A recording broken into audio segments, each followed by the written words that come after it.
Prêt? Comment appelle-t-on les chaussettes basses s'arrêtant à la cheville? Soquette. Oui.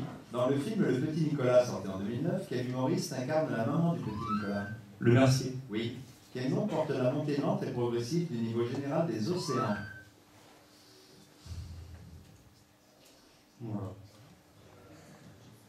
C'est pas vraiment ça. La salle? C'est presque ça. Bravo, le statisme. Le E, l'apostrophe E. Quel pays est à la fois frontalier de la Suède, la Norvège? Enfin, non. Oui, C'est moi qui ai eu la main. Ah bon, bah, oui, donc l'usage de qu'on répond pas, ce n'est pas là.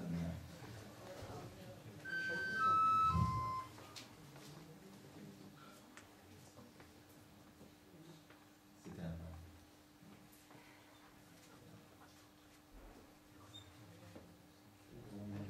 Oui, c'était là.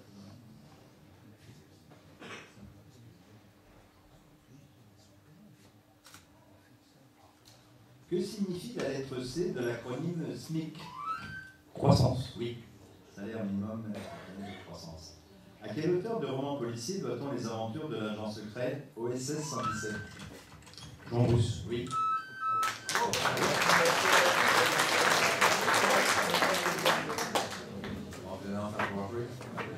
Quel grand pays est aussi l'anagramme du chien et de la niche?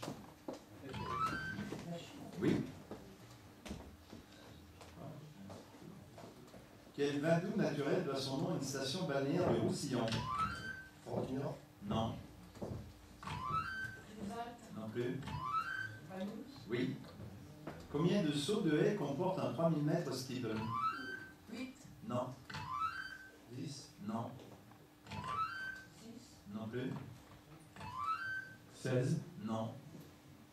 La salle? 28. Quelle sorte de dents ne possèdent pas les écureuils? Mécanique. Oui. Depuis son accession au trône, combien de présidents américains en exercice la reine Elisabeth II a-t-elle officiellement rencontré? 5. Non. 2. Non. 4. Non plus. La salle? 11. Depuis Truman à Obama. Quel nom forme la figure géométrique formée par une pyramide ayant un triangle pour base? Le tétraèdre. Oui. Quel peintre français a réalisé en 1891 le tableau intitulé Femme de Tahiti? Gauguin. Oui. À Berlin, quel bâtiment abrite depuis 1999 le Bundestag? Le Reichstag. Oui. Synonyme d'anthologie, quel mot désigne un recueil?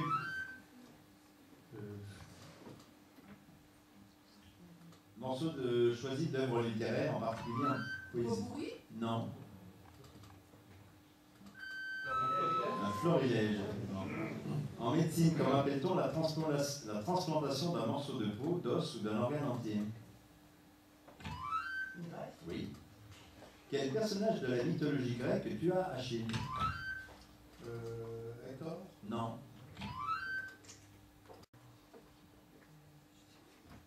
On passe. Thésée. Non plus. Tarvis. Oui. Dans les aventures de Spirou et Fantasio, quel méchant signe d'un Z? Sorblou. Oui. Quel nom porte la partie de la physique qui étudie les sons? L'acoustique. Oui. La 358. Depuis 2010 sur France 2, quel animateur et humoriste présente l'émission On ne demande qu'à en rire? Oui.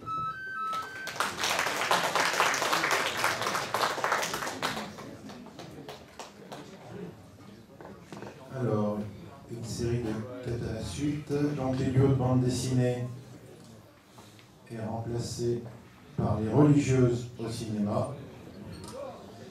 Et le sujet autour du cigare qui n'a pas été pris dans le sujet précédent, alors, la série précédente est remplacée par des arthropodes. Et les cathédrales de France qui n'a pas été prise non plus est remplacé par le vocabulaire de la boxe.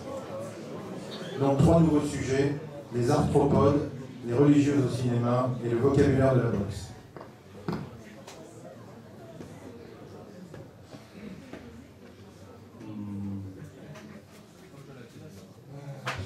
On va essayer la boxe.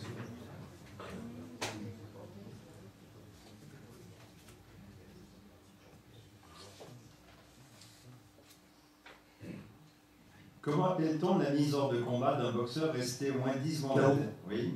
Sous quel autre nom connaît-on la boxe française? Savate. Oui. Par quel mot français, synonyme de round, désigne-t-on chaque... Reprise. Oui. En boxe, quel verbe du premier groupe signifie disputer un assaut? Non, passe. Quel nom porte la personne qui prend soin de l'état physique d'un boxeur? Soigneur. Oui. Quel anglicisme désigne le coup de poing porté, bras fléchis et de bas en haut? Hypercute. Oui. Quel mot composé anglais est synonyme de boxe américaine? Kickboxing. Non. En boxe professionnelle, quel autre nom donne-t-on au poids mi-moyen? Super welter. Non. Comment appelle-t-on l'estrade entourée de corps? Un ring.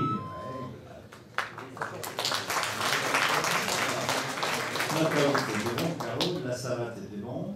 Une reprise. Alors en boxe, quel verbe du premier groupe signifie disputer un assaut?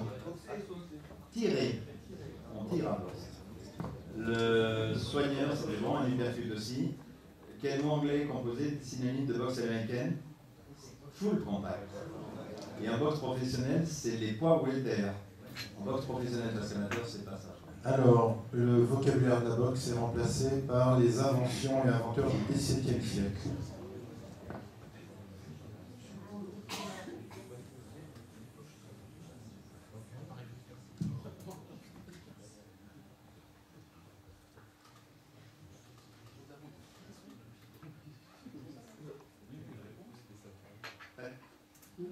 Quelle locution désigne le fait d'avancer sur un vélo sans avoir appuyé sur les pédales? Roue libre. Oui. En 1721, quel brigand, chef d'une bande de voleurs, fut roué vif en place de Grève? Je passe. Du 2 janvier au 23 mars 2012, qui fut le dernier animateur à présenter le jeu télévisé La Roue de la Fortune? Je passe. Autrefois, comment appelait-on une chaise à porteur munie de 2 roues? Je passe. Devant son nom, il y a une petite roue, quelle os plat et triangulaire est située à la partie antérieure du genou. Un refus. Oui, quel mécanisme est formé d'un système de roues dentées se transmettant un mouvement de rotation? Gloria. Non. En cyclisme sur piste, quel adjectif qualifie la roue pleine située à l'arrière du vélo? Lenticulaire. Alors en France, c'était en roue libre, c'était bien. Le brigand qui fut roué. Cartouche, non? C'est pas cartouche. C'est pas sur le moment il a pas été vendu. Alors, la roue de la fortune, le dernier c'était Benjamin Castaldi. La chaise à porteur avec 2 roues. Bravo, une vinaigrette. La rotule, tu l'as dit. Quel mécanisme formé d'un système de roues dentées? C'est un engrenage. Et c'était lenticulaire. Alors, le sujet autour de la roue est remplacé par « ça fait mal partout ».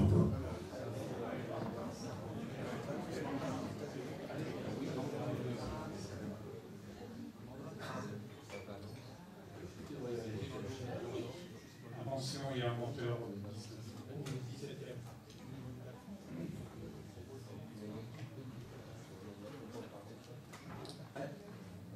Quel instrument permettant de vérifier l'horizontalité d'une surface doit-on à Melchisedec Thévenot?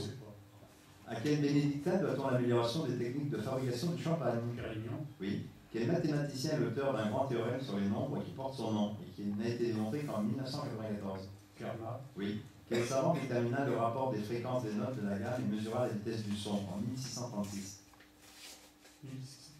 Ouais. Je sais pas. Auteur d'un célèbre discours, quel philosophe et mathématicien? Descartes. Oui. En 1670, quel physicien imagina une balance à 2 fléaux et à plate Roger horaire? Bacon. Oui. Quel astronome développa l'usage de la lunette astronomique sans tube? Galilée. Non. Perfectionné par le micromètre à fil. La salle.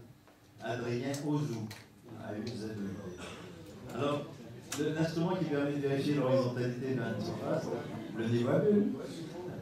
Donc Pérignon, c'était bon, Pierre Tramancy. Quel savant détermina le rapport des fréquences des notes de la gamme et mesura la vitesse du son en 1636? Mersenne. Marin, son prénom, Marin Mersenne. Descartes pour verbal. Alors, invention et inventeur du XVIIe siècle, remplacé par les chanteurs français au musée Grévin.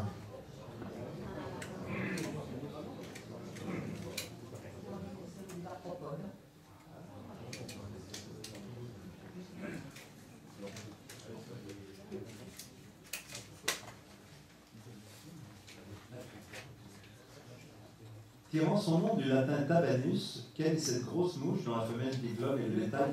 Oui. À quel ordre appartiennent les papillons? Oui. Quelle célèbre fable de La Fontaine oppose deux arthropodes? Quel insecte coléoptère brun foncé a pour larve le ver de farine? Quel papillon nocturne a pour chenille le ver à soie? Non. Quel est le nom de l'abeille mâle? Oui. Sous quel autre nom connaît-on la mouche du vinaigre? Oui. Sous quel nom évoquant un militaire désigne-t-on plus couramment le pyrochoris? Gendarme. Alors, le temps, c'était bon. Les lépidoptères pour les papillons. La fable de La Fontaine qui oppose deux arthropodes. La cigale et la fourmi. Le ver de farine, enfin, les ténébriants. Non, c'est le ténébriant, le coléoptère. Le papillon qui a pour chenille le ver à soie. Le bombix du mûrier. Le faux bourdon, c'était bon. La mouche du vinaigre, la drosophile. Et le gendarme.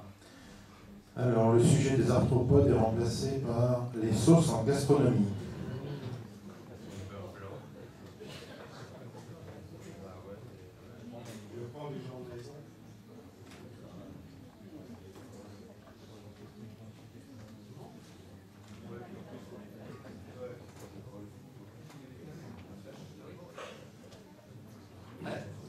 Par quel mot désigne-t-on une femme de chambre de comédie?